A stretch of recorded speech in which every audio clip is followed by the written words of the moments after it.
IG Namit Sharma निकले रात्रि 12 बजे सड़कों पर अपनी टीम के साथ पैदल गश्त। पुलिस की मुस्तैदी को परखा, शहर के हर थाने को किया check.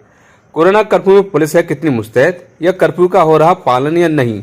IG Namit Sharma, SSP Rohit Singh Sajwan, SSP Ravindra Kumar सहित दर्जनों पुलिस कर्मियों के साथ शहर की थाने को चेक किया और जो मिला उसे चेतावनी देकर छोड़ दिया गया। ये इस समय कोरोना के दृष्टिगत इस समय कोरोना कर्फ्यू लागू है रात के 11 बजे से सुबह 5 बजे तक। इस समय आकस्मिक रूप से निकल के मेरे द्वारा ये चेक किया जा रहा था कि ड्यूटीज़ कहाँ कहाँ खड़ी हुई हैं, कोरोना कर्फ्यू के पालन की स्थिति क्या है। इस समय देखने में आ रहा है कि बरेली पुलिस के द्वारा अच्छे ढंग से कोरोना कर्फ्यू का पालन कराया जा रहा है और पब्लिक एड्रेस सिस्टम का व्यापक इस्तेमाल प्रचार प्रसार करने के लिए किसी भी जनता के व्यक्ति को परेशानी ना हो, उन्हें सजग किया जाए। संवाद के माध्यम से उन्हें ये पता रहे कि ये सारी चीज़ उनकी भलाई के लिए है और अभी जो नया कोरोना का स्केयर है, थ्रेट है, उसके दृष्टिगत इसका कहीं पे भी आगे बढ़ने ना पाए, प्रसार ना होने पाए, इसके दृष्टिगत इसको सख्ती के साथ पालन कराया जा रहा है और सभी अधिकारीगण, सभी एसएचओज और सभी पुलिस जन इस समय यहाँ पर सड़कों पे निकलकर इसका व्यापक अनुपालन करा रहे हैं।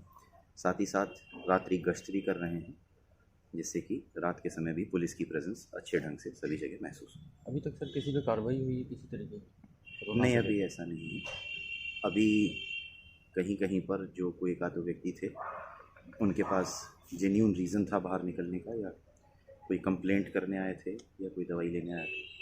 इसी तरह के बहुत इक्का दुक्का लोग दिखाई दिए हैं। ज़्यादातर लोग इस समय सड़क पे नहीं है। जैसा आप स्वयं देख सकते हैं, इस समय सड़कें पूरी खाली हैं। आजाद समाज पार्टी काशीराम के प्रदेश अध्यक्ष एवं पूर्व एमएलसी सुनील कुमार चित्तौड़ ने प्रेस वार्ता को संबोधित करते हुए कहा कि आजाद समाज पार्टी की 2022 में चुनाव की धमाकेदार एंट्री होगी। आजाद समाज पार्टी बरेली मंडल की समीक्षा मीटिंग को लेते हुए मंडल और जिला स्तर के पदाधिकारियों से संगठन को शीघ्र ही बूथ स्तर तक गठित करने की अपील की एवं शीघ्र ही बूथ कमेटियों को गठित करने का निर्देश दिया गया है। उत्तर प्रदेश सरकार की चुनाव से पूर्व की जा रही प्रधानमंत्री और मुख्यमंत्री की घोषणाओं से सावधान रहने की अपील करते हुए कहा, भाजपा के नेताओं की नियत और प्रदेश की जनता के लिए ईमानदार वाली बात है, तो भाजपा सरकार के लिए 2017 की सरकार बनाने के तुरंत बाद ही विकास के कार्य शुरू करा देते। अब चुनाव से 1.5 महीने पहले उद्घाटन की घोषणा करना जनता को गुमराह करना है, एक धोखा देना है। 6 साल से लेके 50 साल तक की औरतों को नहीं छोड़ा जा रहा है। एक आम चलन चल गया है इस सरकार के रहते पिछले 3-4 साल से कि बलात्कार भी होता है, गैंग रेप भी होता है और फिर हत्या भी होती है। गैंग रेप और हत्या सबूत मिटाने का काम किया जाता है और बड़ी बड़ी घटनाएं घटी। हाथरस के अंदर मनीषा बहन, हमारी जो वाल्मीकि समाज से थी, हमारी बहन थी, उसके साथ घटना घटी और आश्चर्य की बात है कि सरकार के अधिकारी मेडिकल रिपोर्ट को झुठलाते हुए बयान देते हैं कि ऐसा नहीं हुआ है, लेकिन जब सीबीआई ने जांच की और सीबीआई ने साबित कर दिया तो आज वही 4 नौजवान जेल की सलाखों के पीछे हैं। चुनाव में जब हर पार्टी के पास है कि कोई ना कोई मुद्दा है, कोई कह रहा है हम लैपटॉप बांटेंगे, कोई कह रहा है हम बिजली फ्री देंगे। आपकी पार्टी के पास क्या दिया जाएगा कि जनता पास जाएंगे? हमारी पार्टी ने जो सरकार के मुद्दे हैं उन पर बड़ा अध्ययन किया। इस सरकार ने कोई काम ही नहीं किया। जो लैपटॉप अब पिछले 3-4 दिन में बांटे गए हैं, आप भी जानते हैं, मैं भी जानता हूं कि चुनाव 1-1.5 महीने बाद शुरू हो जाएगा। अगर इनकी भावना ईमानदारी की थी, जैसा ये नारा अपने होर्डिंग में और ऐड में दे रहे हैं कि ईमानदार सोच, अगर इनकी सोच ईमानदारी की होती तो ये सरकार मार्च में गठित हुई 2017 में, उसके बाद से ही अपना एक अभियान चलाते हुए निरंतर पूरे उत्तर प्रदेश के अंदर लैपटॉप छात्रों को बांटती रहती, लेकिन नहीं बांटे। अब जाके लैपटॉप 24-25 आगरा में बांट दिए, 24-25 लखनऊ में बांट दिए। इसी प्रकार से 2-4 जगह और बांट देंगे तो अपनी खाना पूर्ति करने में लगी है सरकार। जो प्राइमरी के बच्चे हैं, जूनियर के बच्चे हैं, उनके लिए सरकार ने बड़े बड़े आकर्षक नारे दिए कि हम इनको बैग देंगे, ड्रेस देंगे, जूते देंगे, मोजे देंगे। आप बरेली में देखिए और बरेली के आसपास में किसी भी प्राइमरी स्कूल में, जूनियर हाई स्कूल में इस वर्ष जो बच्चे पढ़ रहे हैं उनको कोई जूता, मोजा और किताब, कॉपी और बस्ता नहीं दिया गया, ना ड्रेस दी गई। पैसा आया, बोल दिया कि छात्रों को दे दिया जाएगा। अब आप जानते हैं कि जो प्राइमरी स्कूलों की हालात है वो ऐसी हो गई है कि वहाँ टीचर ही नहीं है। एक प्राइमरी स्कूल में 5 क्लास तक के में कम से कम 5 टीचर होने चाहिए, 2 या 1 टीचर है।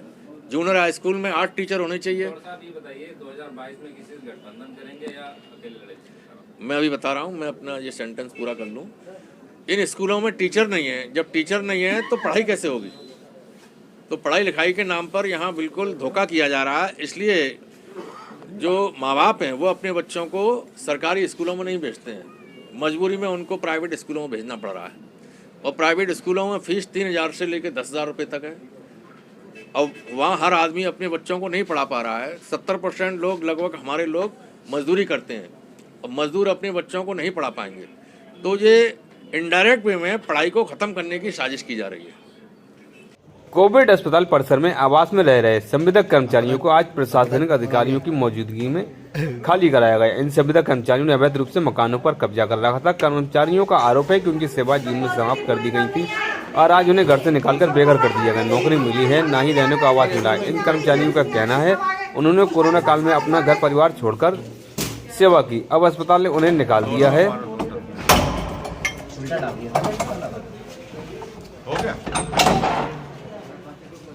सर, मेरा नाम पवन है। मैं इधर पे वार्ड बॉय के पद पर कार्यरत था।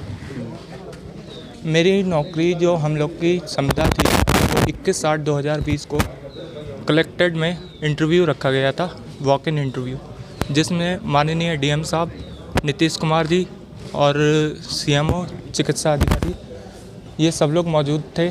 हम लोगों ने 13,000 की भीड़ में से लगभग 78 कैंडिडेट इंटरव्यू पास किया, हमारा लिस्ट में सिलेक्शन हुआ कैटेगरी के हिसाब से। फिर अचानक बिना किसी नोटिस के, पहले हमें पहली लहर जब शुरू हुई थी उसका समाप्त हो गई थी 23 मार्च को, हमें बिना नोटिस के कहा था कि आपकी संविदा समाप्त हो चुकी है, आपको कार्य पर आने की ज़रूरत नहीं है।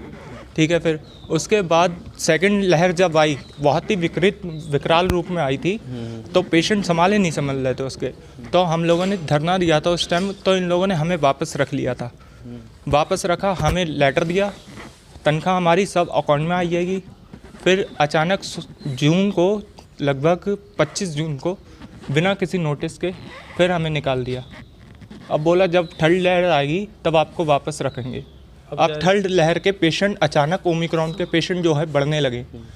इसके बावजूद भी हमारे मकान खाली कराया जा रहा है और जो हमारे से पीएफ, ईएसआई जो भी काटा था, कुछ लिखित में नहीं दिया है, ना कुछ हमें अभी तक मुआवजा इसका कुछ मिला है। अगर हमने 3 महीने, जितने भी 1 साल के ऊपर हमने जॉब की इधर पे, तो हमें ये मकान अलर्ट हुआ था, क्योंकि हम अपने घर नहीं जा सकते, तब वायरस फैला था। हमने अपने घर परिवार को छोड़ के यहाँ पर अपना 100% योगदान दिया। इसका सिला हमें आज जे मिल लिया, बेइज्जती भरा कि हमारे मकान भी छीन लिए गए, ना हमें नौकरी दी, ना कुछ दिया। हमें नौकरी का लालच दे के काम करवाया।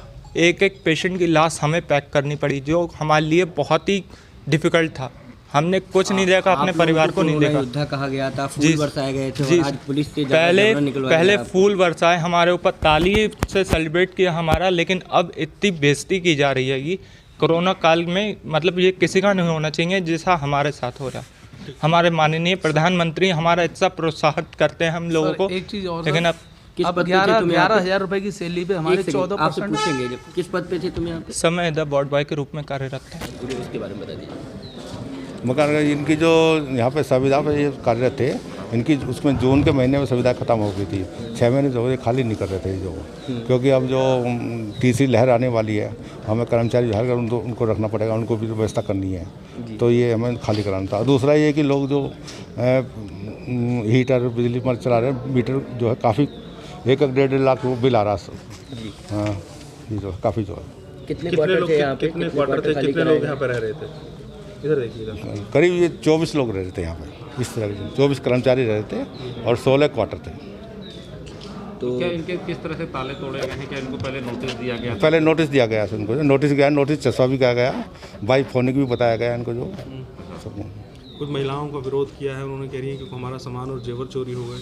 नहीं ऐसा नहीं, किसी का सामान चोरी नहीं, ना कुछ नहीं कोई किसी, हमारे पास रिकॉर्डिंग है और दूसरा कि जो सामान जिस कमरे में मिल रहा उसकी इन्वेंट्री की जा रही है।